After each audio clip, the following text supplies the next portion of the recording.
Welcome on this great session. And I'm really thankful to you कि आपने इतने valuable time में हमारे लिए थोड़ा सा time निकाला to make us aware about this important thing that is cervix health. So सबसे पहले तो मैं I would like to know actually what is, if we are talking about cervix, are we talking about uterus or ovary, or is it something different? Yeah, cervix means the mouth of the uterus. That is a point between the uterus and the vagina. So it is the opening of the uterus is called cervix. So Okay. the uterus So is cervix, right?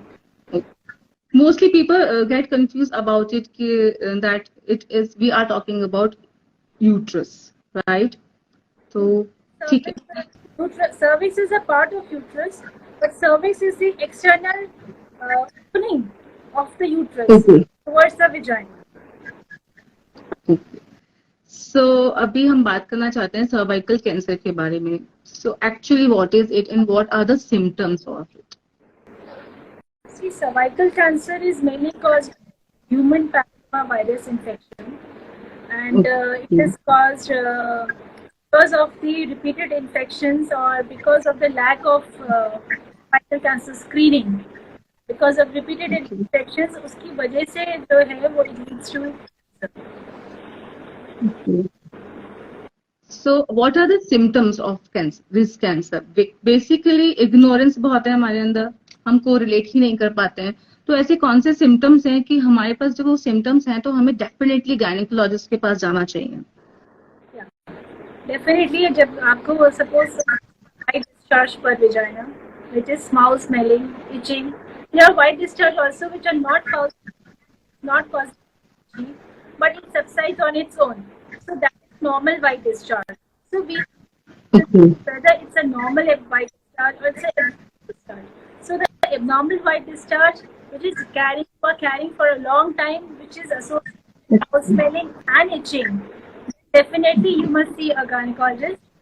And there might be lower abdominal pain, there might be difficulty in voiding when you are passing urine, or there may be postcoital bleeding. That means that after intercourse you are having some immediately you are having some snorting and all. So that may be the symptom of cervical cancers. Is it somewhere related with hormonal imbalance? No, it is not related to any hormonal imbalance. Or is it something related with polycystic ovary or something? No. Cervical infection is because of the mouth of the uterus. When there is infection in the cervix, that is, ovaries are separate. Ovaries are the part of the uterus in the peritoneal cavity. The cervix is exposed to the external environment inside the vagina, right? Maybe the cervix cancer may lead to maybe get transferred to the ovaries also when it is spreading, but it is not related to polycystic or anything like that. So what is the cause of this? Basically, how does it occur? हमको क्या precautions लेनी चाहिए या किन बातों से हमको actually नहीं डरना है? दोनों ही बातें. I think every spotting, every heavy bleeding is not the signal of the cancer. Sometimes हम डर भी जाते हैं, like कि इसलिए भी लोग चेकअप नहीं कराते हैं. They are actually scared कि ऐसा कोई रिपोर्ट ना आ जाए. मैंने ऐसे fearful लोग भी देखे हैं कि वो, तो ये एक जानकारी होनी बहुत जरूरी है कि यस आपको डरने की जरूरत नहीं है. होता कैसे? सबसे पहले जो white discharge है, every white discharge will not lead to cancer. Only thing is that you have to take precautions for that. You have to see a gynecologist and you have to get treated immediately if any chronic white discharge is there. Secondly, if you are having multiple sexual partners, then because it is caused, the main precursor of the cervical cancer is human virus, which is a sexually transmitted virus, which is caused through the contact of the person who is already infected with HPV. There might be skin-to-skin contact or through the genitals. So that might be the reason.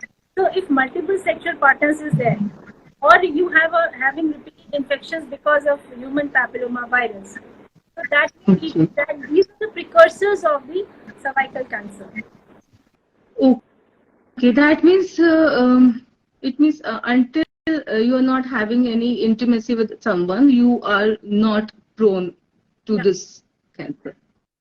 So previously it was like कि जब आपकी शादी हो रही है तभी it is going to happen, but nowadays it is very common to have intimacy with so many ways अलग हो गए. तो actually I think precaution is always better than cure. I think इसका precaution is vaccination. So vaccination के बारे में आप बताइए, इसके vaccination की right age क्या है, क्या schedule रहता है? Yeah, because premarital sex have become very common nowadays, and especially in the Western countries also. And cervical cancer is one of the leading cause of death in India, especially, and it is one of the main reason for the death in the women. And it is not that the human papilloma virus only causes cervical cancer; it causes other cancers also, like anal cancers and back of the throat cancers, and penis cancers also. So you mean to say if you are infected with this virus through, I mean through sexually transmitted virus है, तो इसके through हमें other cancers भी हो सकते हैं, not only this. So this is actually an information for me. Yes, I was thinking like this is only related with this cervical cancer thing. No, so this can cause other kind of viruses also. This is actually an information. Kind of cancers, and because of the early age of premarital sex, and because of India also and in Western countries also, so that is why it is very important. You must get vaccinated because HPV vaccine is there. Human papilloma virus vaccine is there for last 12 to 15 years in India and everywhere also. And a lot of trials have occurred, and say that HPV vaccine is absolutely safe and effective also. So that is why the vaccination schedule starts at the age of 9. So at the age of 9? Yeah. Okay. So it's too early, I think. Between 9 to 15 years, a child or a girl should get vaccinated with 2 doses of HPV vaccine, which is given 0 and 6 months. That means 6 months apart. And it will be given intramuscular in the arm region or in the anterior aspect of the thigh, right? So 2 doses are given between 9 to 15 years because they say there is a good immune response to that. The vaccine at this age group, and because we know, we are almost sure that there is no any kind of sexual activity at the age of 9 to 15. So that is why we say that if you go for early vaccination, there will be an antibody response or the immunogenic response. So when you are fit for the sexual activity, so at least your immune response has occurred so much that it will prevent the infection.